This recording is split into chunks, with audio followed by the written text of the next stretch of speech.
Buenas noches. Esta noche tengo el placer de tener como invitado al doctor y profesor Jorge Martínez, quien es cirujano de trasplante hepático y cirujano hepatobiliar en Santiago de Chile. El doctor Jorge Martínez es un cirujano entrenado con un entrenamiento, digamos, muy parecido al mío y a través de uno de mis profesores, que es el profesor Jean Leroux, que también fue profesor de él, es que nos hemos conocido.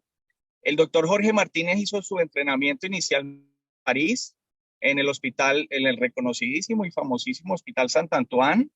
Luego también hizo otro fellow en el Hospital Saint-Luc de Bruselas, en Bélgica, donde pues allí es que conoció a su mentor, Jean Leroux, que también es mentor mío. El doctor Martínez actualmente se desempeña como profesor de la Escuela de Medicina de la Pontificia Universidad Católica de Chile. Es miembro del equipo de cirugía hepatobiliar y trasplante hepático del Departamento de Cirugía Digestiva de la Universidad Católica, exdirector del programa de trasplantes desde el 2000 al 2015, ahora es uno de sus pupilos, y miembro del directorio del Comité Científico de la Sociedad Chilena de Trasplantes. Esta noche nos va a hablar de cómo desarrollaron con una metodología el trasplante donante vivo desde la laparoscopia hasta, desde la colecistectomía laparoscópica, perdón, hasta la hepatectomía laparoscópica. Bienvenido, Jorge. Muchas gracias. Eh, Gracias por la presentación. Efectivamente, tenemos como la misma historia, los mentores. Y les voy a contar un poco la historia de los trasplantes hepáticos en Chile, que yo mismo me sorprendí hablando un poco de esto a algunos colegas brasileños, que los primeros trasplantes fueron bien precoces en nuestro país y en hospitales que hoy día incluso no existen. Así que vamos directo al grano, les voy a mostrar, a mí me tocó estar involucrado mucho de este desarrollo porque he tenido un doble rol, me tocó el rol de la jefatura del programa trasplante, inicialmente el programa trasplante hepático y después de todos los programas trasplante hasta el 2015, pero también me tocó hacerme cargo dado que uno de los profesores tuvo un infarto y no pudo continuar a cargo de la residencia de cirugía. De manera que yo fui el jefe de la residencia de cirugía durante 12 años y formé mucho de la gente que ahora son miembros de nuestro departamento. De manera que eso es un punto interesante, que fue casi por casualidad, porque no estaba yo destinado a ser el jefe de la residencia, pero bueno, en un momento se tuvo que dar porque la persona que estaba designada tuvo un problema de salud. Eh, entonces vamos a la presentación bien. En Chile partieron los trasplantes en los 60, como en muchos de nuestros países de América Latina.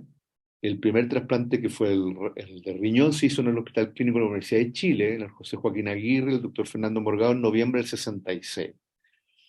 Y en Valparaíso, el 68, había un cirujano muy valiente, y era muy dinámico, hacía desde tiroides hasta hemorroides. El doctor Jorge Caplán era además un cardiocirujano. Y él hizo en junio del 68 el primer trasplante de corazón. Fue un poquito después que Barnard. Esa persona vivió un par de meses. Aquí está el Mercurio, uno de los principales diarios del país, muestran la primera paciente. Y al alero del doctor Kaplan, el equipo de digestivo, y esto quedó un poco oculto hasta algunos años atrás, este doctor Elías Vitrán y su equipo, que también estaba Kaplan en ese equipo, hicieron este primer trasplante de hígado en Valparaíso. Fue en mayo de 1969. Fue en el mismo hospital Almirante Neff Naval, que hoy día ya no existe. Y bueno, fue finalmente un trasplante en el sentido de que lograron sacar la pieza, que era un gran hepatoma no resecable. Colocaron el nuevo hígado, pero la paciente, como le hicieron un bypass, de hecho usaron las máquinas de circulación intracorpórea del corazón, finalmente no salió de esta máquina de perfusión y la paciente falleció en Popayán. Y eso quedó ahí en la historia de los trasplantes de Chile un poco oculto hasta que nos enteramos después porque habían algunos colegas de Brasil que lo habían encontrado en una publicación que una pequeña caseta ya lo había comentado. ¿Qué pasaba a esa fecha? No había muchas bases legales para esto. Se sabía nomás que una persona está fallecida cuando un médico lo certifica, de manera que en este caso los doctores tenían como la potestad de declarar la muerte de una persona, eh, y era bastante amplio el criterio, de manera que los doctores no tuvieron problemas de hacer el certificado de función cuando habían signos clínicos del coma de Passé, que se hablaba en ese tiempo, o de un coma irreversible, que posteriormente se llegaría al concepto de muerte encefálica.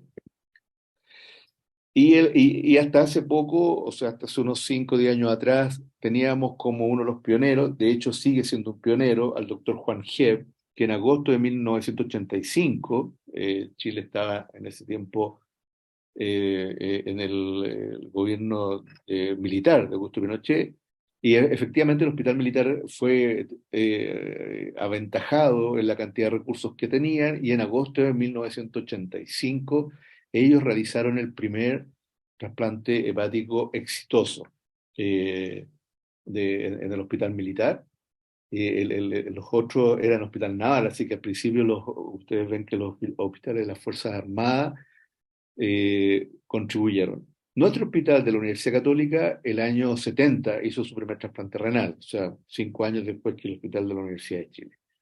En los 80, algún otro evento importante es que se funda la Corporación del Trasplante. Esto era una ONG formada por distintos doctores, donde estaba Jorge Kaplan y donde estaba el doctor Juan Hebb, que él hoy día es todavía ya médico retirado, pero fue director de Clínica Alemana de Santiago hasta hace poco, y se hacen cargo de la organización de la procura y del listamiento de todos los órganos. Inicialmente eran sobre todo para los riñones, hasta recién la ley que se habla en los años 90 y 2000, que se crea la, el Centro Coordinador del Ministerio de Salud. De manera que por casi 20 años las procuras y la organización de los trasplantes estuvo a cargo de esta ONG. A mí me tocó en algún momento participar en el directorio de esta Corporación del Trasplante, que hoy día ya no existe.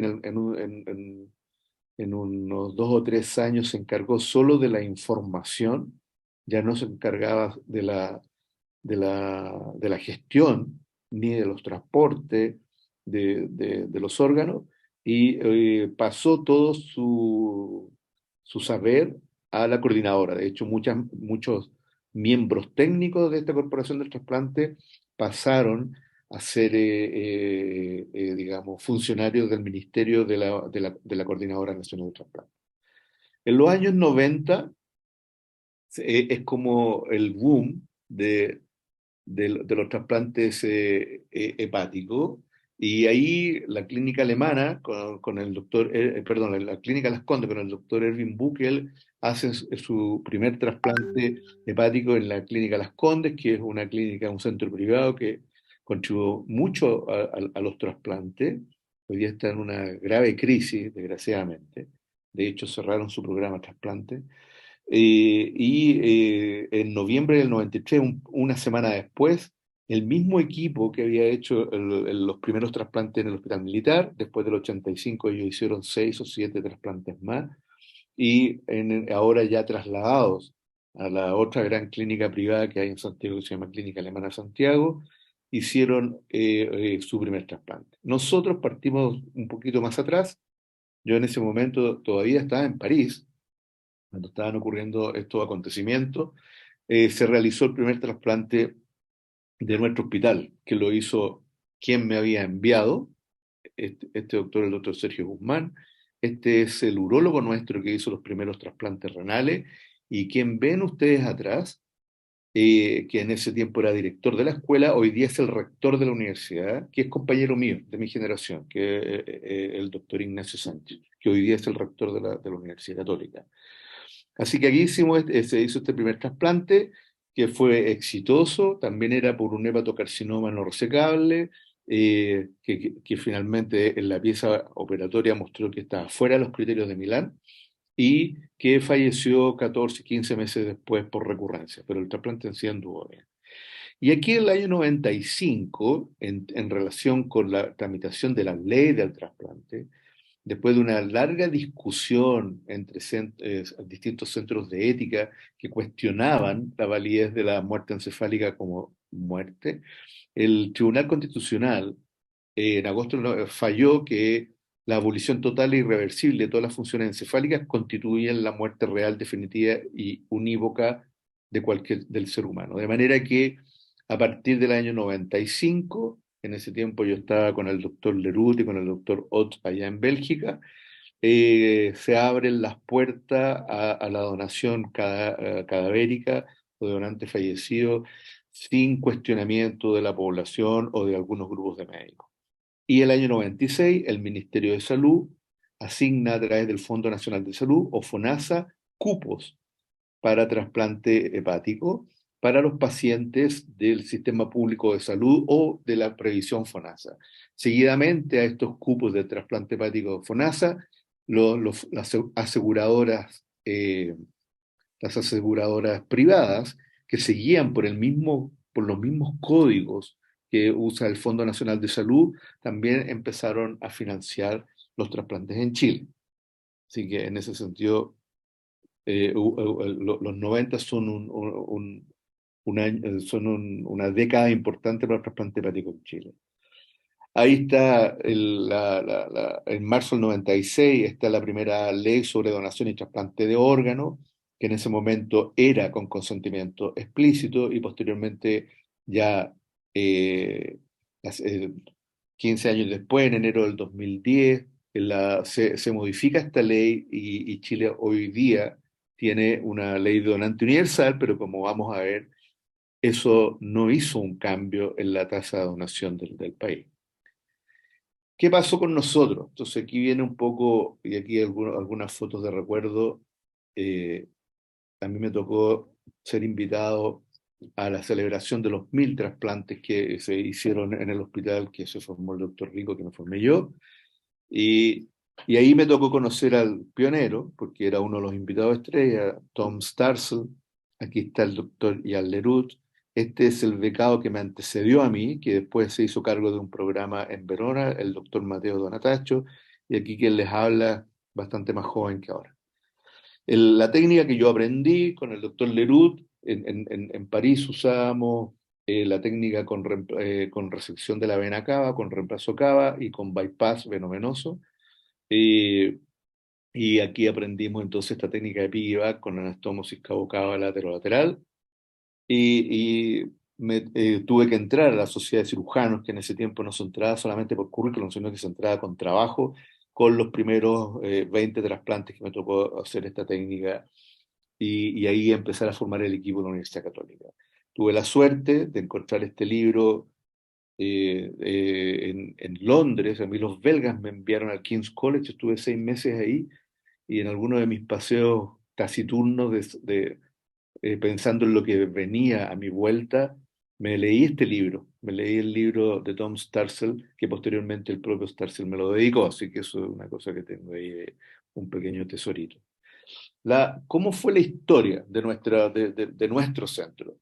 Porque en los 90, en los 90, entre el 94 y el 98, los dos centros líderes fueron la Clínica Las Condes y la Clínica Alemana. Al alero de la Clínica Alemana, de la Clínica Las Condes, hubo un centro público pediátrico, que ustedes lo van a ver después en la presentación, que es el Hospital Luis Calvo Maquena, que empezaron a hacer los trasplantes pediátricos. El mismo equipo de Clínica Las Condes desarrolló los trasplantes pediátricos en el Hospital Luis Calvo Maquena, pero hoy día ya tiene sus propios líderes. De manera que entre el 94 y el 95, Sergio Guzmán y el doctor Álvaro Zúñiga hicieron los tres primeros trasplantes que se hicieron en nuestra institución en un periodo de más o menos un año, y con eso se hizo factible, y fueron ellos los que decidieron, porque yo tenía que volver de París el año 94, y fueron ellos los que me pidieron, me llamaron por teléfono, para que me cambiara a Bruselas. Habían hecho ellos una conversación previa con el doctor Jean-Bernard Ott, y la gente del Sant Antoine me apoyó de París, de manera que me tuve que ir a Bruselas desde París. Eh, y ahí estuve entonces hasta el año 96, fin del 96, porque llegué a Chile el 97. Entre el 96 y el 97, ya cuando estaba en el King's College, la facultad quiso darle un empuje a este programa que todavía está desfalleciente, mientras las dos clínicas hacían entre 6 y 10 casos al año para el 94 y el 95. Nosotros llevábamos recién 3 pacientes y éramos un centro universitario. El Hospital de la Universidad de Chile partió después, partió alrededor del año 2000. De manera que se contrató a un doctor, que era el doctor Carlos Fasola, y con quien cuando yo volví me encontré y me tocó ayudarlo, y con él hicimos alrededor de 10 trasplantes, que anduvieron, ok, diría yo, 60% sobrevida, con muchos problemas, no teníamos financiamiento, todavía el FONASA no nos da cupo. Y el doctor Carlos Fasola, por algunas razones personales, se devolvió a los Estados Unidos. De manera que a partir del 98, con el doctor Guzmán, que está acá, y ahí yo recluto al doctor Nicolás Jarufe, que en ese momento llega como un fellow de cirugía digestiva avanzada, a nuestro hospital. Él viene de la Universidad de Chile.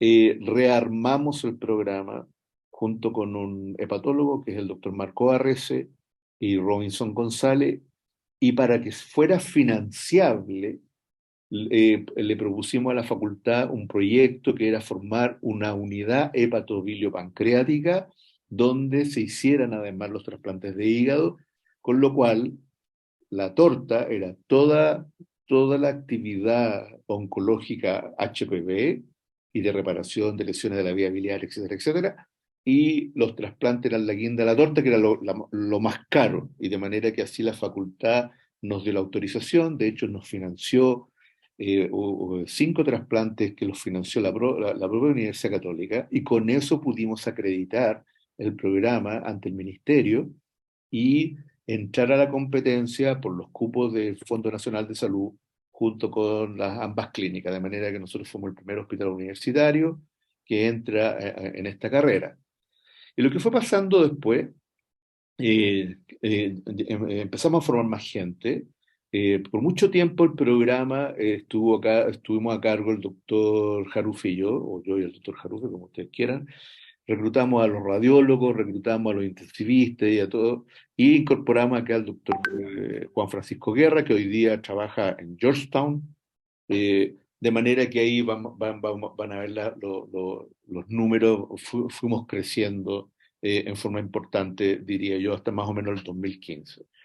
Ahí empezamos inicialmente en los trasplantes pediátricos. Los primeros trasplantes pediátricos los hicimos alrededor del 2007, del 2008, en niños grandes, y posteriormente ya con un cirujano pediátrico, que es el doctor Juan Carlos Patilo, organizamos un programa para empezar a hacer, pero desgraciadamente hasta el día de hoy somos solamente backup del Calvo Maquena para el Fondo Nacional de Salud, y recibimos sobre todo pacientes de los seguros privados. De manera que nosotros niños hacemos entre 3 y 6 al año. Hacemos pocos niños. Y eso es importante para lo que viene después. Eh, Así que el 2013 empezamos a hacer algunos trasplantes de páncreas, y empezamos a hacer los donantes vivos adulto pediátrico, inicialmente abiertos, y rápidamente, como van a ver ustedes, incorporamos la laparoscopía en esto. Y finalmente, yo dejé la jefatura del programa a fines del 2015, inicialmente para entregárselo al doctor Guerra, pero él recibe entonces una muy buena oferta de Georgetown, donde él se había formado. Él intentó levantar el programa de intestino acá en Santiago de Chile, y no se pudo llevar a cabo, y allá estaba con Fishbank, uno de los mentores y de sus mentores, y de los grandes centros que hacen trasplante intestinal, de manera que hoy día está allá. Hace poco estuvo acá en Chile, estuvimos conversando. Probablemente en algún momento va a querer volver, ya está empezando a pensar en eso. y vamos a tener la posibilidad de hacer trasplante intestinal que aún no hacemos. Y entonces, de manera que cuando vimos que podíamos perder al doctor Guerra, eh, contactamos al doctor Div, que era en realidad un discípulo del doctor de la Universidad de Chile, Mario Uribe, quien habló conmigo para contarme de él y que él pensaba, él trabajaba en ese momento en la Clínica Las Condes y en el Hospital Calvo Maquena, que Martín tenía que volver con nosotros y no con ellos, cosa que me sorprendió porque él veía que ya a partir de más o menos el 2010, 2011, el centro nuestro estaba tomando la delantera en desarrollo, en números y en resultados, también en publicaciones. Así que nosotros finalmente contactamos entre el 2015 y el 2017 a Martín. Él había hecho su residencia en Toronto y después se había hecho cargo, estuvo, o sea, había sido contratado en un programa en Wisconsin, en Minnesota.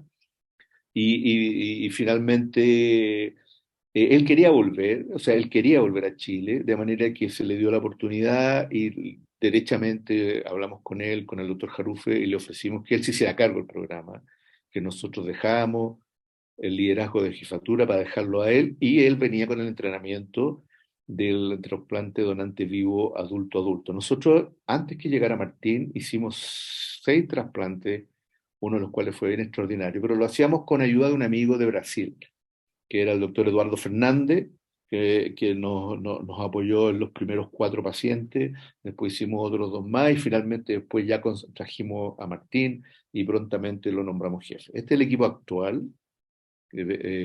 Aquí hay algunos hepatólogos, aquí está quien les habla. Esta es nuestra enfermera más antigua, que fue la que me ayudó a mí a armar el programa. Aquí hay algunos pediatras, alguna gente pabellón, el doctor Deep, y este cirujano que hoy día lo tenemos en Toronto. Así que la idea es seguir creciendo. El año pasado hicimos como 60 y tantos trasplantes, que para 17 millones de habitantes y para la historia de Chile es bastante grande. Hay algunas fotos de los trasplantes. Hicimos algunos casos icónicos. Por ejemplo, hicimos este trasplante, eh, esto es una publicación de 2006 más o menos como el 2004, de una fulminante en una embarazada. En ese tiempo las leyes de interrupción del embarazo, particularmente en una institución católica, no era plausible. De manera que finalmente hicimos el trasplante estando la chica embarazada. Pensábamos que la guaguita iba a fallecer, nace la guagua en forma prematura en la semana 28 o 29, pero hasta el día de hoy no tiene secuela y la mamá se hizo inmunotolerante. Esta chiquitita hoy día tiene 15 años. Y eso lo publicamos, después supimos que era el cuarto en el mundo en que la mamá y el hijo estaban bien, y de las Américas era el primero. Tenemos varias historias ahí porque me tocó ir a presentar el caso a Cancún, tuve que volver en un vuelo adelantado porque hubo un caso difícil que quedó en la UCI y que tuvimos que recomenzarlo, y finalmente esa señora también está viva. Así que esta chica me recuerda muchas cosas en relación con nuestro programa. Otros hitos que hemos hecho fueron estos dos, un explante de 15 kilos de una enfermedad poliquística, que es la que se ve aquí en el cuadro superior derecho, eh, y que homologamos hace poco, esto hace como 5 o 6 años atrás, a una chica que llegó con una metástasis de GIS que crecía, crecía, crecía, finalmente no se moría y tenía solamente enfermedad ahí. Lo habían operado de un GIS gástrico 5 años antes, era una persona joven, y su marido le ofreció su hígado. Y este fue nuestro segundo, porque ustedes sepan, trasplante con donante vivo adulto adulto, no sé cómo lo hicimos, nos compadecimos de la chiquilla. El explante fue de 10 kilos, y hoy día, hace un mes atrás, nos comentó que había tenido su guagua. Su guagua le decimos nosotros a los bebés. De manera que hoy día este hito, que Jean Leroux está también involucrado con otro GIS que se trasplantó en Italia, pero eso fue con donante falleció, de manera que este es el primero en el mundo que se hace con donante vivo.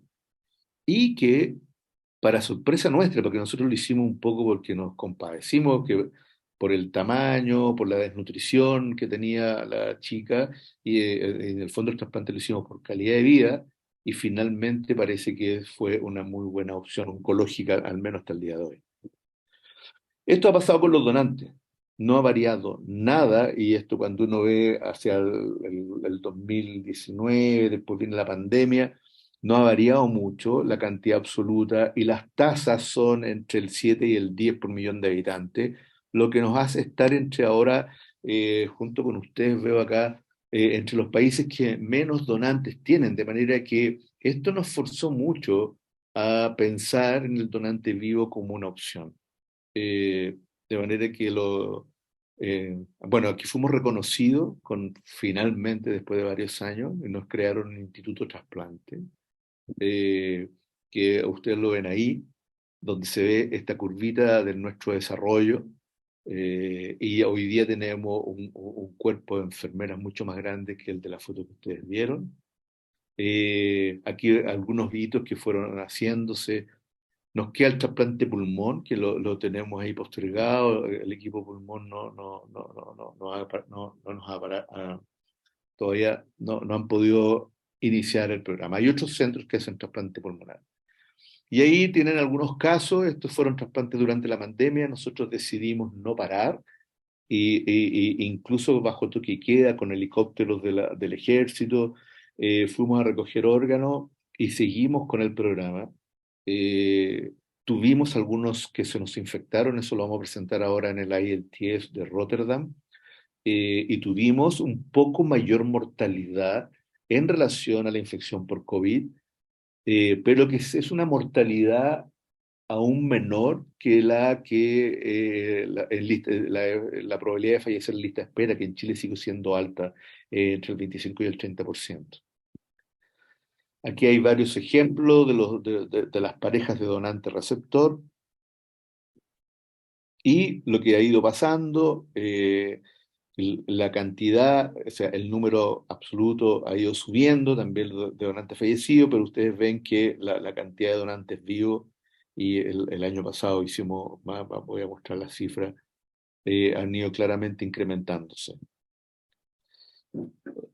Tuvimos ya este hito de llegar a los primeros, somos el primer centro del país que llegó a los trasplantes hepáticos, de manera que hoy día, desgraciadamente, lo que ha pasado es que Clínica Las Condes cerró su programa ahora recientemente, hace 2 o 3 meses, por una enorme crisis que tienen, y Clínica Alemana no ha podido todavía como hacer crecer su equipo, de manera que ellos tienen una cantidad de trasplantes que van entre el 10 y 15 al año.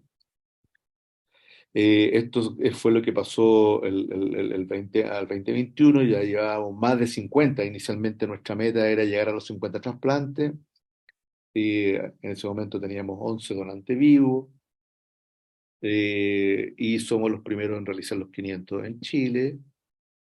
Y aquí me cambio de los trasplantes a por qué desarrollamos la laparoscopía y por qué pasó esto.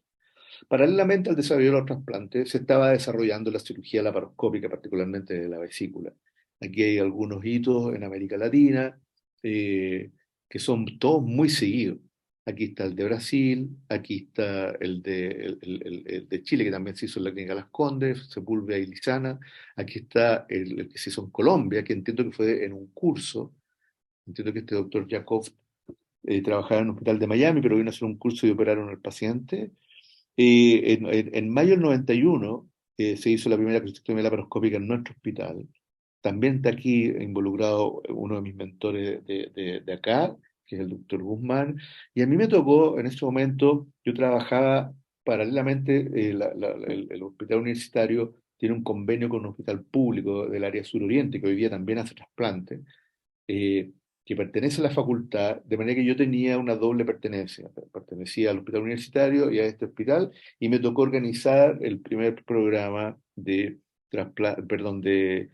cirugía laparoscópica ambulatoria que se hizo en Chile, eh, y que después nos dio hartos créditos, en términos de publicaciones, reconocimiento universitario y el desarrollo posterior. Cuando me tocó hacerme cargo de la beca de cirugía general, empezamos a hablar de cómo aprender cirugía, cómo enseñar cirugía. Y el sistema que casi en todas partes tenemos es que hay fellow o hay residentes que nos ayudan, que primero miran, que después ayudan, y que después uno les empieza a ayudar a hacer algunas partes y finalmente se van independizando. Yo tengo la deformación, mi mujer trabaja en el área de neurociencia y aprendí que uno aprende a manejar solo manejando, no ayuda a manejar. Lo mismo aprende a tocar el violín solo tocando el violín. De manera que cuando tuvimos que enfrentar cómo enseñábamos a operar, la posibilidad era que los chicos empezaran a operar y que nosotros los guiáramos como si fueran robots. Y uno de nuestros residentes, que es el doctor Julián Vara, empezó a darse cuenta que el método tradicional tenían algunos problemas. Al principio los fellows se demoraban más, tenían un poco más de morbilidad, incluso en nuestras propias curvas de aprendizaje. Entonces la curva de aprendizaje tradicional está asociada a una mayor morbilidad, de manera que él fue desarrollando, esto es más o menos como aprende un estudiante de medicina a convertirse en experto y que va abajo el número de casos. Y nos pasó que nosotros trabajamos en un departamento que empezó a enfrentarse a este problema. Chile en ese momento, en los 90, era el segundo país después de Estados Unidos en problemas de obesidad. Y ahí nuestro mentor Guzmán también hizo el primer bypass gástrico, el 2001, y ahí se empezó a desarrollar, ellos solamente fueron a ver a algunos cirujanos que estaban en los Estados Unidos y empezaron a desarrollar, esto ya era otro equipo, el bypass gástrico, la gastrectomía subtotal, que fue en el Sotero del Río, pero como les conté, que un hospital asociado a la universidad. Y nosotros con el doctor Gustavo Pérez, que hoy día se dedica solo a bariátrica, hicimos entonces el 2003 la primera sectorectomía o segmentectomía lateral laparoscópica ya en el Hospital de la Universidad Católica. En el 2003 yo me vine full time al hospital universitario. Después, el 2005, me tocó, por casualidad, porque me tocó operar a una chica que tenía 19 años, con un tumor neuroendocrino, y había visto un video de cómo de hacer una pancreatectomía distal, y de hecho le hice una pancreatectomía distal laparoscópica con preservación de vaso, cosa que ahora no siempre hago, muchas veces hago una esplenopancreatectomía laparoscópica. De manera que el grupo nuestro, que hacía hasta ese momento entre 10 y 20 trasplantes, 25 trasplantes al año, igual estaba haciendo el desarrollo y las tutorías de los jóvenes para aprender distintas técnicas laparoscópicas, en que nuestro centro es bien pionero. Entonces teníamos cómo enseñamos a las nuevas generaciones, y ahí apareció este joven, que es el doctor Julián Varas, pero en ese tiempo era residente, cuando yo era el jefe de cirugía, y él fue implementando e inventaron, porque estas cajas no son traídas de Estados Unidos, son hechas en Chile, con un maestro que hace botes, botes, o sea, digamos, veleros de acrílico, y fueron inventando estos aparatos que lo fueron haciendo con mayor sofisticación. Fueron patentados por la universidad y posteriormente lo hemos vendido a la sociedad de cirujanos de distintas universidades, incluso en Brasil y en otros países.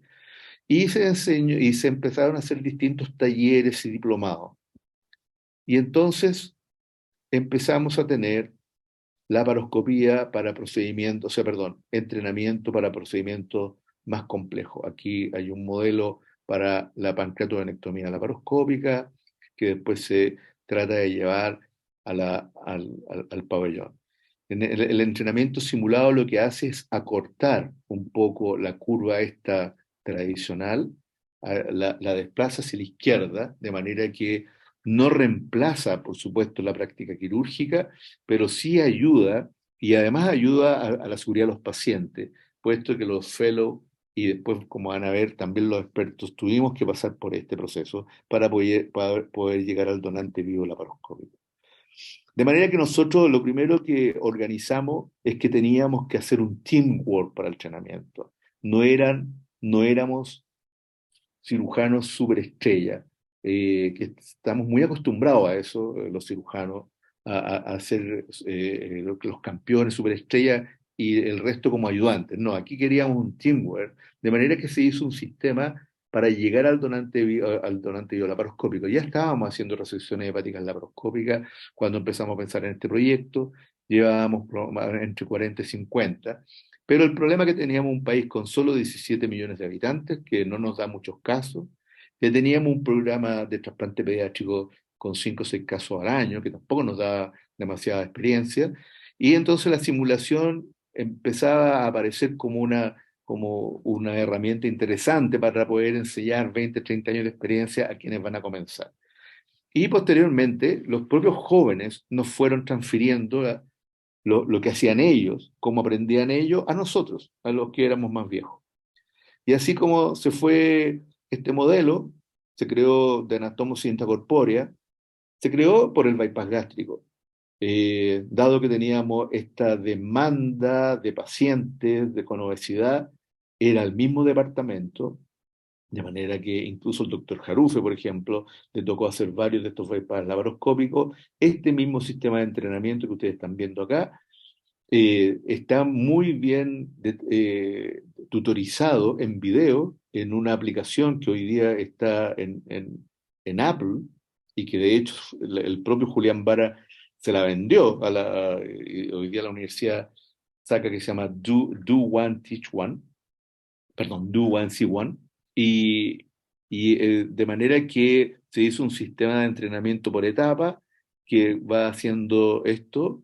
Posteriormente se implementó para las anastomosis arteriales, para que nuestros fellows pudieran hacer. Estas son arterias de donantes que no se ocupan, que se guardan inicialmente, no se ocupan. Después hicimos un proyecto con arterias impresas en 3D, pero que no funcionan tan bien como las arterias de donantes. Y entonces los fellows y también los cirujanos fueron entrenándose en distintos modelos. Entonces, primero el modelo de la enteroenteral, posteriormente se usaron modelos de anastomosis arteriales, paralelamente se desarrolló para la anastomosis pancreático y yeyunal, y al mismo tiempo los urólogos, los ginecólogos empezaron a crear distintos modelos en este laboratorio que después que se recibió de cirujano, nuestro residente Julián, él quedó de profesor y desarrolló ese laboratorio que ustedes vieron. Hoy día él está en San Francisco, trabaja en forma virtual con nosotros porque su señora está haciendo un fellow allá. De manera que esto se está pasando a la Universidad de California, todos estos modelos que ustedes ven acá. Y entonces teníamos el problema del páncreas y del hígado. Entonces ahí ustedes ven, hay un rol invertido. Este es el doctor Achurra, que en ese tiempo era el residente, que le está enseñando al doctor Jarufe a entrenarse para hacer los primeros pancreatovenectomías laparoscópicas.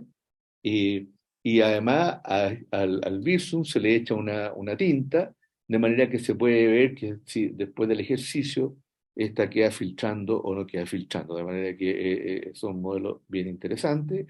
Y ellos descubrieron de una publicación, por ahí, no sé si de la India o de otro lugar, esto hoy día son cirujanos hepatobiliares en Concepción, ellos son fellow, descubrieron este modelo en la oveja, que es mejor que el perro, que no se puede usar actualmente, y mucho mejor que el chancho, que es un hígado lobulado. El hígado de la oveja es muy parecido al hígado humano y el pedículo es más difícil. De manera que se hicieron curvas CUSUM y entrenamos al doctor Jarufe y al doctor Marcel Sangüesa en 12 de estos animales para poder entonces llegar a ser el primer donante vivo por laparoscopía para un trasplante adulto pediátrico. Aquí en estos dos videos se ve lo que está haciendo un fellow, posteriormente cuando él ya está en su ciudad regional, en Talca, al sur de Santiago, él está haciendo ahí sus primeras resecciones hepáticas laparoscópicas después de haber entrenado durante su fellow con nosotros en el hospital de la Universidad Católica. Así que de manera que esto ha sido un crecimiento muy importante con una transferencia entre expertos o viejos que somos nosotros y jóvenes que usan esta tecnología. Ellos desarrollaron los modelos, tenemos fellows de investigación en simulación con dedicación exclusiva, y entonces ellos van coordinando el step by step, los fondos para, por ejemplo, para tener toda esta cantidad de ovejas para poder hacer este entrenamiento. Al mismo tiempo, habían ya en el extranjero varias experiencias.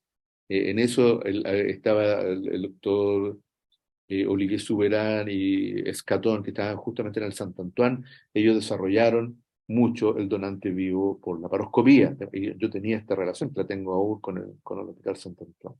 Ustedes saben que el donante vivo en trasplante hepático es aceptado ampliamente para los sectores pediátricos. En Asia inicialmente fue el desarrollo para el trasplante de donante vivo adulto-adulto.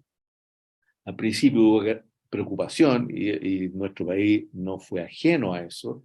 Eh, eh, en Occidente por la seguridad de los donantes, particularmente de hígado derecho, y en la laparoscopía había una preocupación por la calidad de injerto, que a veces los vehículos pueden quedar más cortos, particularmente las venas hepáticas de drenaje, qué pasaba con los conductos biliares, el tiempo en la extracción, pero finalmente todos esos miedos se fueron superando.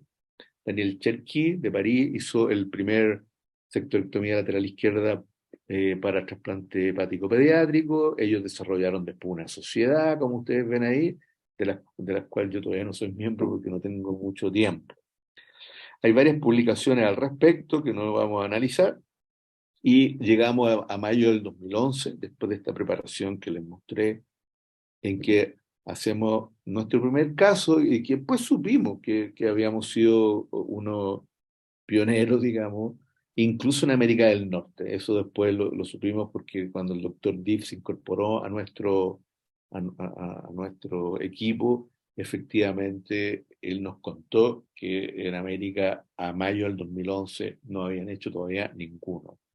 Hoy día tenemos un gran contacto con la Cleveland Clinic, donde está un profesor de Corea que ha desarrollado mucho esta técnica para trasplante, y hay un gran centro de trasplante hoy día en la Cleveland Clinic, que no fue un centro tradicional de trasplante, y ellos han incorporado entonces esto. De manera que nosotros partimos con esto. El Hospital Luis Calvo Maquena, donde está el doctor Mario Uribe, el profesor Uribe, ellos tienen muchos más trasplantes pediátricos, y prontamente, ya el año 2012 hicieron su primer caso, y de hecho después en casuística ellos han ido mucho más allá. Ellos llevan alrededor de 25 trasplantes con resecciones laparoscópicas en el donante. Lo hacen en un hospital público de adultos. Y este primer caso no es exactamente lo que hacemos ahora. eh, la vía biliar se cortó y después se suturó. Hoy día finalmente se identifica, usamos el verde de cianina, y se hacen varias colangios. En este caso se había usado solo una colangio al principio, y posteriormente, para no aburrirlo, lo pudimos implantar sin problema. Ahí la confirmación de la estructura con nuestro ecógrafo. Y para esto entonces todas las decisiones las tomamos en conjunto. Estaba el doctor Caruso con el doctor Marcel Sangüesa, que es el cirujano patobiliar del Hospital Socorro del Río, profesor de la universidad. Yo estaba ahí inicialmente solamente para ayudar en las decisiones, cuando teníamos que cortar esto, y posteriormente me fui al receptor, que por decisión mía ha sido mi rol en todos los donantes vivos. Hago todos los receptores.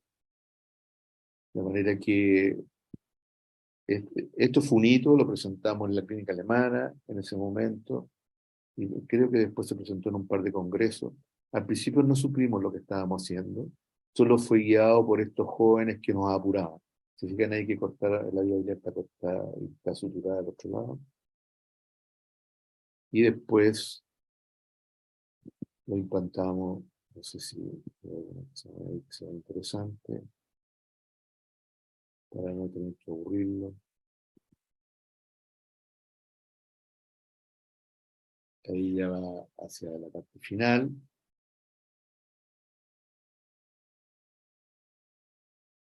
Se usó ahí un stapler que corchetea a un solo lado y se corta hacia el otro lado, ahí se retira el injerto, se sacó por un Fanestin y finalmente ahí lo estamos preparando, la pieza de la perectomía y ahí ya cuando se implanta en el niño. Así que eso fue cómo llegamos a esto. Eh, Hasta el momento yo averigüé con los hospitales que hacen, la Clínica Las Condes ha hecho 8, hasta antes que ahora se paran el programa, después para pediátricos, digamos, el Hospital Luis Carlos Maquena lleva más que nosotros, ha hecho 25, nosotros 18, han habido en estos casos 3 conversiones de vía abierta, hay un cuarto ahora hace poco nuestro, fallos de injerto no hemos tenido, complicaciones biliares del injerto 7 y hay 5 reoperaciones, 2 las tenemos nosotros en nuestro centro. Estos son los hitos del desarrollo, esta que ustedes vieron del 10 de mayo del 2011, fueron todos los que participamos, nosotros con el doctor Patilo básicamente hicimos el receptor.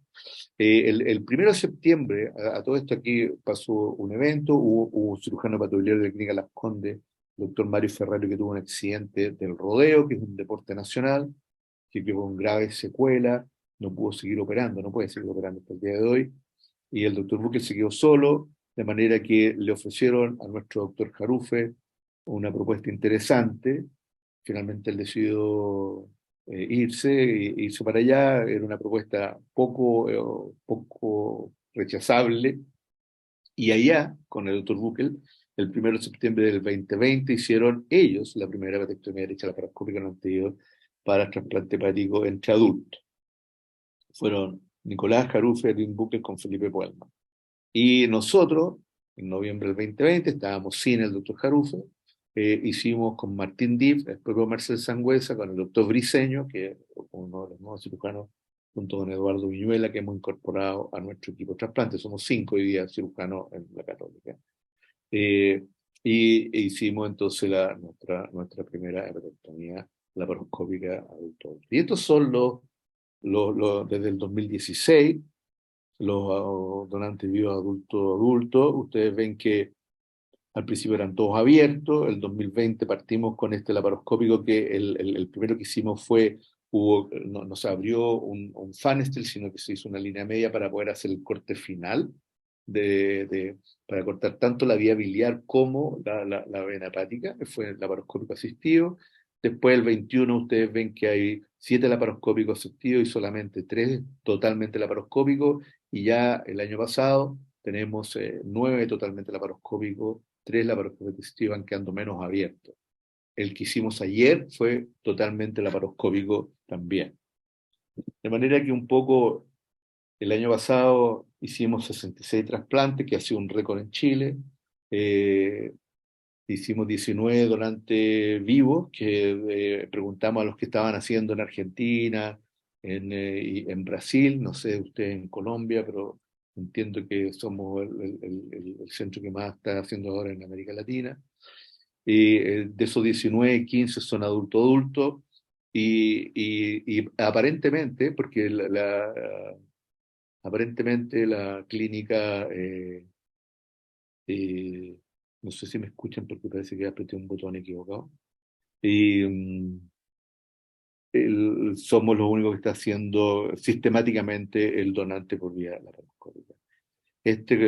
Nuevamente nuestro equipo, hemos hecho algunas publicaciones, como la curva de aprendizaje, cómo montar un programa, esto está en la revista Médica de Chile. Nuestro instituto lleva estos 1.493 trasplantes de órganos sólidos, de los 70, digamos.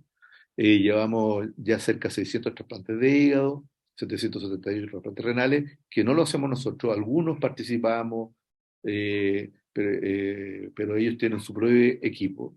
127 trasplantes de corazón, a pesar de que ellos partieron antes, y tenemos todavía poquitos trasplantes de páncreas. Eh, en adulto niño son 18, 10 por laparoscopía, y adulto son 57, 22 por laparoscopía. Creo, no sé si están incluidos los de ayer aquí en esta cifra. Eso. No sé si tienen preguntas, comentarios, financiación, etc.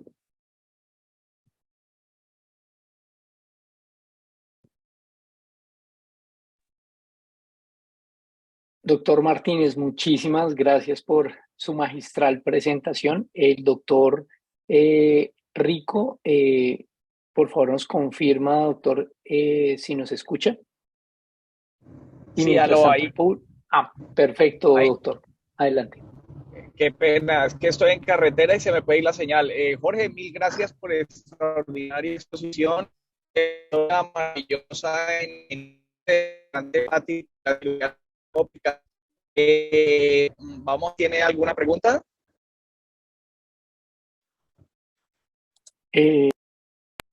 Ya, doctor, revisamos. Por favor, recuerden, pueden levantar su mano si desean hacer una pregunta. Nosotros les activamos el micrófono.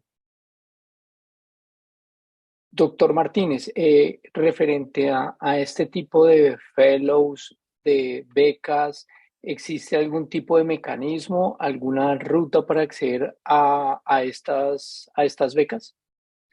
A ver, tenemos varias rutas, depende del nivel de los residentes. Yo tengo algunos residentes hoy día en cirugía digestiva de Colombia, por ejemplo, y que de hecho un chico que yo recibí en el programa de cirugía general. O sea, estudiantes de medicina que quieran venir a hacer la formación en cirugía a nuestra universidad, hay cupos especiales para extranjeros que no concursan con chilenos. Son cupos abiertos específicamente para países de América Latina o extranjeros, se dice, pero hasta ahora son solamente países de América Latina. El sistema en Chile, por desgracia, porque yo no estoy de acuerdo con él, sigue siendo de 3 años para cirugía general, lo que nos ha obligado a hacer todo este sistema de simulación y todo para que los chicos salgan con autonomía importante. Eh, Efectivamente, hemos hecho algunas publicaciones de cuánto operan los chicos en rol de primer cirujano asistido por un, por un profe o por un tutor, y la cifra es alrededor de entre 350 y 450 casos en los 3 años, de manera que no está tan malo. Pensamos que en algunas especialidades podría ser mejor, y nuestra propuesta al Ministerio y al Sistema de Educación Nacional de la Sociedad de Cirujanos es que la formación en cirugía general en Chile debería ser de 4 años. De manera que nosotros tuvimos que inventar en Chile, y eso no existe en otros lados, una especie de programa complementario para poder internacionalizar a nuestros egresados, y me incluyo, de un programa de dedicación exclusiva solo a cirugía digestiva compleja, que incluye digestivo alto y hepatobiliar. Hoy día coloproctología es otra rama que sale aparte, y es por 2 años más. Eso le llamamos cirugía digestiva, que ahí está este muchacho que es de Bucaramanga, creo que se llama el lugar de Colombia, que está trabajando con nosotros. Y posteriormente tenemos este fellow del HPBA, que es la Asociación Americana, o hoy día se llama de las Américas, y se postula a través de la página web de la HPBA. Nosotros este año, que es para el 2024, tuvimos 45 postulantes. Lo que más nos sorprendió es que hay postulantes de Estados Unidos, de UK, de España, de Jordania, de algunos países de árabes, y además de algunos de América Latina. De manera que parece que nuestros 3 residentes que actualmente están rotando han hablado bien de este programa, porque todavía es un experimento, pero eso es. Y hay algunos fellows directamente en simulación, que son de 1 o 2 años, y esos se postulan a través de la oficina de posgrado de la Universidad Católica. Lo mismo que el fellow o sea, que la residencia de cirugía general, que también es a través de la oficina de posgrado de la universidad, de la facultad. Bueno, yo tengo una pregunta técnica. Jorge, ¿me oyes bien? Sí, te oyo. La reconstrucción table la están haciendo con qué? ¿Ustedes alcanzan a tener venas o les toca Tenemos venas. con... ok, Tenemos, o sea, sí, me fijé en la foto que tú enviaste, me fijé ahí que usaste una prótesis digamos, no sé si PTFE, alguna cosa así, ¿no? sí, de Eh, Dacron. sí, de Acron. Nosotros usamos venas cadavéricas, tenemos. O sea, porque estamos teniendo al menos uno o dos trasplantes a la semana de donantes fallecidos, los guardamos con Raymond Redan. Yo me tocó hacer allá en Bélgica un trabajo sobre la preservación de los injertos venosos y hemos mantenido esos plazos que salen ahí.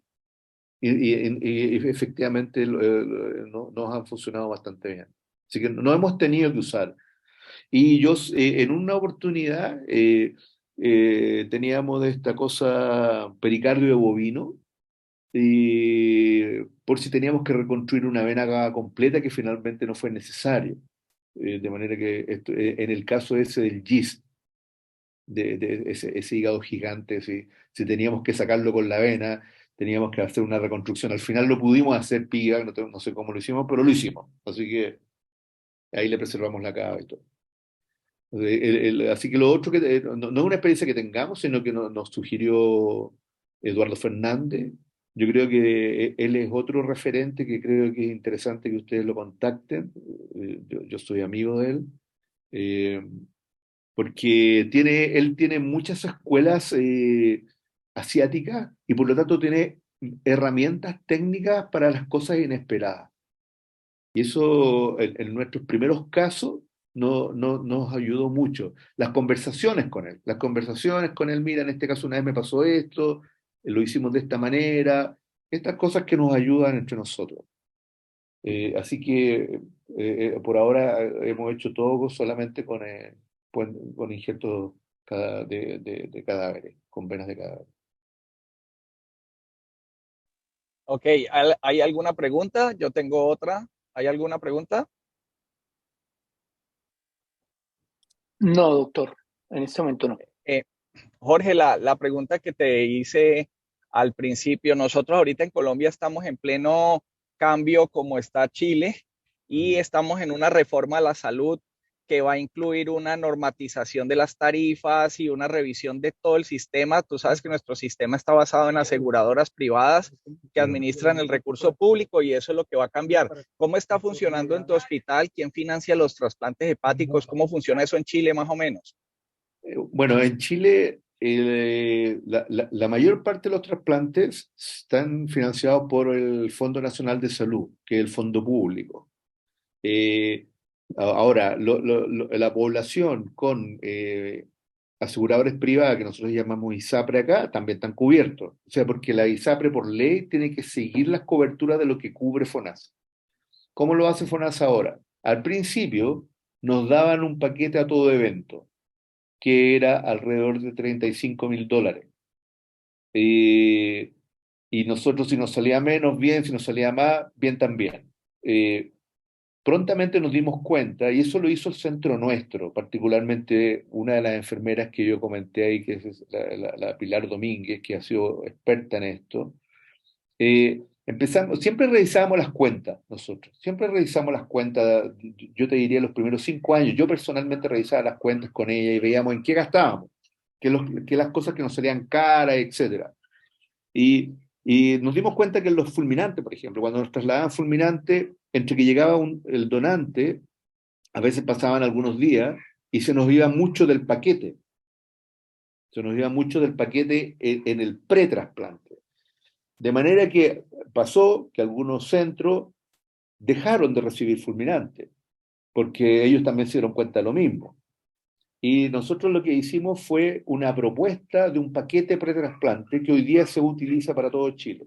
Entonces, cuando hay una fulminante, hay un paquete Ahora es un paquete que tiene que ver con cobertura diaria, X dólares diarios, de manera que si el paciente tiene que esperar 10 días, tú vas a recibir ese paquete aparte del paquete de trasplante. Y hoy día, yo no sabía esto, me enteré hace poco, a partir del 2018, el ministerio nos puso como prestadores preferentes para el sistema público y entonces específicamente en este momento no perdemos dinero, porque tenemos paquetes para medicamentos de alto costo, basiliximab, algunos antifúngicos.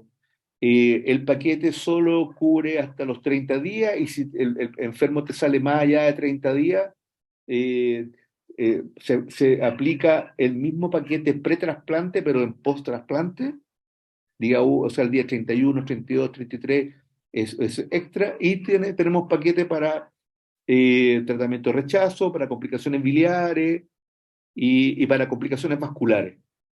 Aparte, de manera que hoy día el hospital no pierde, que eso es bien importante.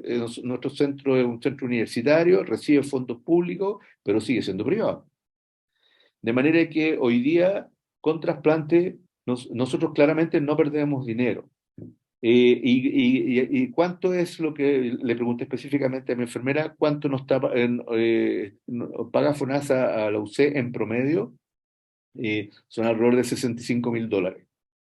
De manera que del primer paquete de $30.000, $65.000 realmente fue fruto de esto y de ir mostrándole resultados. Nosotros hemos publicado harto aquí localmente, cómo manejamos los hígados grasos, cómo nos fue con los hígados grasos, cómo nos fue con esto, los trasplantes con trombosis, las complicaciones biliares, las complicaciones neurológicas. Hemos tenido una serie de publicaciones que vamos mostrando nuestros resultados. Y al mostrar nuestros resultados, finalmente hemos sido favorecidos, yo diría yo, por la coordinadora. Ahora tenemos un premio adicional. Un hepatólogo nuestro es el coordinador nacional, hoy día. Ahora, ¿qué va a pasar con la reforma de salud? No lo sabemos. Igual tenemos algunas preocupaciones. Eh, Hay preocupaciones porque se piensa que FONASA, si bien para este tipo de cosas aún tiene los fondos, eh, cuando tú abres a otras, digamos, terapias complejas, no sabemos si FONASA va a tener fondos, si va a poder hacer eso. Pero ahí hay una discusión. Aquí digamos, sin entrar en la cosa política, igual el gobierno acá lleva un año, le quedan tres. Una reforma gigante como el sistema de salud probablemente no se puede hacer en 3 años. Así que probablemente por ahora va a ser parecido a lo que estamos usando. Bueno, Jorge, pues palabras de aliento que nos das, que acá estamos en la ansiedad todos y en la incertidumbre. Bueno, no, muchísimas gracias. ¿Hay alguna pregunta? No, doctor.